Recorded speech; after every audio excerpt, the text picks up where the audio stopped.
Hi, I'm Lisa. I've been going to Water's Edge since about 2017. I was brought up in Protestant churches, and then before I moved to Virginia, I went to a Southern Baptist church. So Water's Edge was a totally different experience for me, and I fell in love with it the very first time. I totally believe in Christ. I live my life for Christ. He's brought me through some really difficult times. In 2011, I was diagnosed with late-stage breast cancer.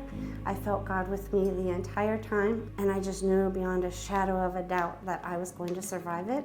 A year after that, I sold my childcare business that I'd had for 18 years in Louisiana to move to Virginia to be close to my sister. And I went through a divorce. My husband and I had been together since we were 16, and I was turning 50 at that time.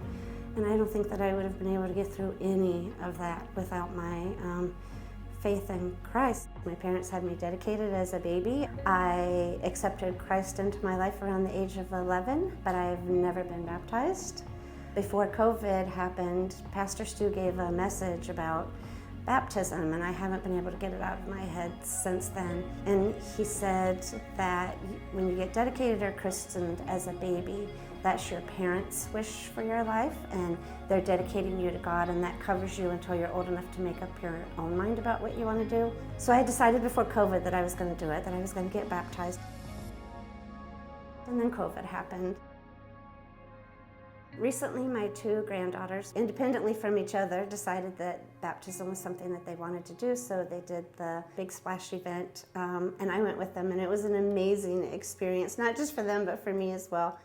That also stayed in my head, like if they can do it, if they can get up on the stage and do it at their age, then maybe this was the moment that was meant for me to wait for it.